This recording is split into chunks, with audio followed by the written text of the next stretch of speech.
Salam Elohim, bro and sister sayang, dimanapun berada saat ini. Semoga dalam keadaan yang baik-baik saja. Jumpa lagi dengan saya dalam video kali ini. Selamat menyaksikan dari awal sampai akhir ya. Mohon agar tidak di skip. Tuhan Yesus memberkati. Bro and sis, sesuai dengan judul video ini, tugasmu di dunia belum selesai. Penasaran? Simak sampai selesai.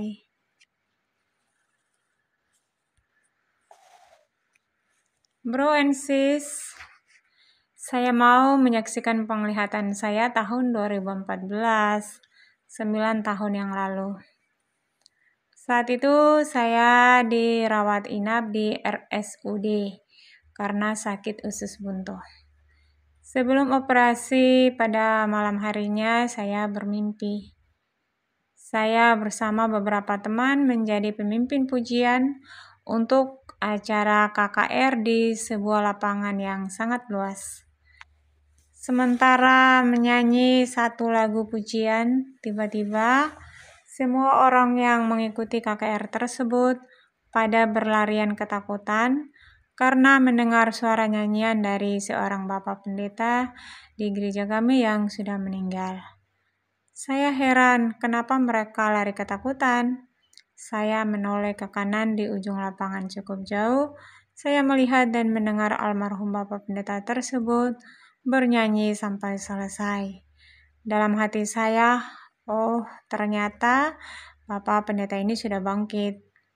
Lalu saya mendengar suara Tuhan Yesus berkata, "Anakku, pendeta," namanya disebut secara lengkap, "sudah di surga bersamaku." Lalu saya terbangun dan menceritakan mimpi tersebut kepada pasien sekamar dengan saya. Keesokan harinya saat di ruang operasi, dokter anestesi membius lokal yang bisa makan sejam kemudian setelah operasi. Tapi karena tidak berhasil, akhirnya harus bius full. Setelah berkenalan dengan dokter dan perawat, saya disuruh berdoa. Dokter yang melakukan operasi bernyanyi lagu-lagu rohani. Saya pun ikut bernyanyi. Operasi selama 3 jam. Selama operasi berlangsung, saya merasa ada di alam lain yang sangat indah sekali dan berwarna-warni. Nggak ada siapapun di situ. Tiba-tiba saya merasa ada kuasa yang mendorong saya, sehingga saya merasa jatuh dari luar angkasa ke bumi. Sangat-sangat ketakutan. Jiwa saya terasa melayang dan seperti mau mati rasanya. Saya ngeri sekali. Spontan saya berteriak, "Tuhan Yesus, tolong saya! Jangan tinggalkan saya!" Lalu saya mendengar suara Pak Dokter, "Ibu, panggil sekali lagi nama Yesus." Saya berseru, "Tuhan Yesus, tolong saya!" Lalu saya buka mata. Saya sudah dipindahkan ke ranjang. Kata dokter, "Ibu ini selama operasi tidak diam, tapi terus berdoa dan bernyanyi." Setiba di ruangan inap, saya melihat bayangan Tuhan Yesus berdiri di tembok menghadap ke saya. Saya bisa mendengar suara Tuhan Yesus berbicara dengan saya. Saya disuruh Tuhan Yesus untuk memberitakan tentang akhir zaman, tentang sorga, neraka, agar manusia bertobat sungguh-sungguh dari dosa, agar manusia menyembah Tuhan Yesus dalam roh dan kebenaran, dan harus mempraktekkan kasih dengan sungguh-sungguh, menyayangi dan mengasihi sesama dengan tulus. Kadang saya disuruh bernyanyi beberapa lagu pujian, kasih contoh cara memuji dan menyembah dalam roh dan kebenaran. Pokoknya semua orang yang sekamar dengan saya dan juga yang datang berkerumun orang dari kamar lainnya, ada yang menangis karena dosanya dibongkar oleh Tuhan Yesus.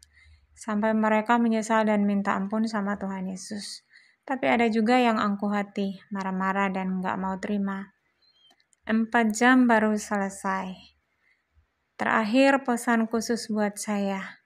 Tuhan Yesus bilang begini, "Anakku, belum saatnya kamu kembali kepadaku, karena tugasmu di dunia ini belum selesai."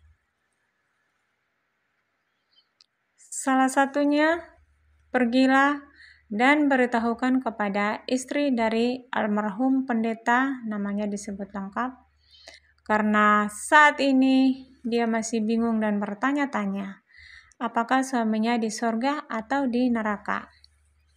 Katakan padanya bahwa suaminya pendeta, namanya disebut lengkap, sudah berada di sorga bersamaku. Katakan kepada anak sulungnya, nama panggilannya disebut, supaya berdamai dengan ibunya. Katakan juga kepada anak kedua dan anak ketiga, nama panggilan mereka disebut, supaya mereka saling menyayangi dan mengasihi satu sama lain. Jika tugasmu di dunia sudah selesai, barulah aku menjemputmu. Untuk memastikan pesan Tuhan tersebut, saya bilang ke Tuhan Yesus begini, Tuhan Yesus, tadi Tuhan Yesus bilang seperti ini kan sama saya. Saya mengulangi semua pesan yang saya terima dari Tuhan Yesus. Benar kan Tuhan Yesus, saya tidak salah kan? Tuhan Yesus menjawab, iya anakku. Dan bayangan Tuhan Yesus yang di tembok itu hilang seketika itu juga. Efek obat bius pun hilang. Sementara saya memberitakan itu kepada orang-orang yang ada di situ, Pak Dokter Anestesi datang berkunjung. Dan saya bertanya, apakah saya boleh makan nasi? Karena yang terekam di memori saya bisa makan sejam kemudian setelah operasi. Lalu keluarga saya menyiapkan makanan itu buat saya. Padahal sebenarnya tidak boleh makan dan minum sebelum buang angin karena dibius full. Singkat cerita, karena saya sudah haus dan lapar sekali, dan keluarga saya pun dengar langsung pernyataan Pak Dokter tersebut, akhirnya mereka memberi saya makan. Selang beberapa waktu kemudian perut saya kembung dan membesar. Selama seminggu saya nggak bisa buang angin, BAK maupun BAB.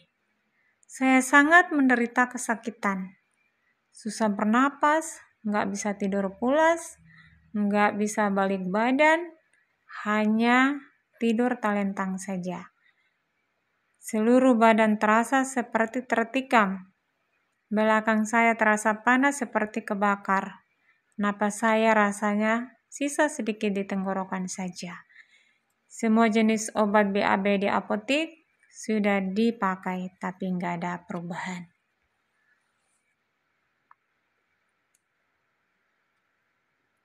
Semua keluarga saya yang menjaga saya dengan tangisan, karena mereka pikir saya akan meninggal. Karena melihat keadaan saya yang cukup kritis ya. Tapi saya menguatkan mereka dan mengingatkan kembali apa pesan Tuhan Yesus yang sudah saya terima. Janji Tuhan Yesus tersebut saya klaim ya dan amin. Saya percaya dan berserah penuh dan berseru kepada nama Yesus, nama yang berkuasa menyembuhkan saya. Meskipun secara fisik seperti sudah mau mati rasanya, tapi roh saya tidak takut dan khawatir. Dan saya tetap percaya saya tidak akan mati. Benar saja pas seminggu, akhirnya saya bisa buang angin, BAK dan BAB, dan perut saya yang membesar kempes. 10 hari kemudian baru saya keluar dari rumah sakit. Puji nama Tuhan Yesus, saya disembuhkannya. Haleluya, luar biasa mujizatnya nyata.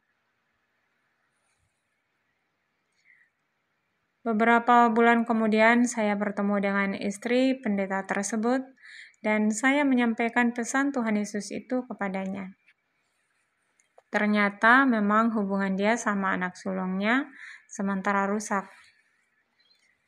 Lalu saya mulai merenung, apakah setelah ini Tuhan Yesus akan menjemput saya? Akhirnya saya mulai bertobat sungguh-sungguh dan berusaha mencari perkenanan Tuhan. Jika Tuhan Yesus menjemput saya dalam keadaan siap menghadap Tuhan. Waktu terus berlalu, banyak proses Tuhan Yesus dalam hidup saya. Saya akan saksikan pada kesempatan berikutnya ya bro and sis. Karena kemurahan dan anugerah Tuhan Yesus, saya masih ada sampai hari ini. Saat ini Tuhan Yesus mengutus saya untuk memberitakan Injil-Nya di YouTube.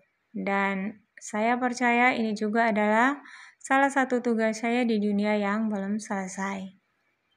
Sungguh saya tidak bisa membalas kasih Tuhan Yesus yang begitu besar. Hanya hidup saya yang saya persembahkan untuk jadi alat di tangannya. Segala pujian, segala hormat, segala sembah, segala kemuliaan hanya bagi Tuhan Yesus yang hidup kekal dan berkuasa selama-lamanya. Tuhan Yesus teramat baik. Haleluya. Semoga kesaksian saya yang sederhana ini bisa memberkati bro and sis. Masing-masing kita dijumpai Tuhan Yesus secara pribadi. Tugas kita berbeda-beda. Mari jaga kekudusan hidup kita dalam Tuhan dan carilah perkenanannya setiap hari. Tuhan Yesus memberkati.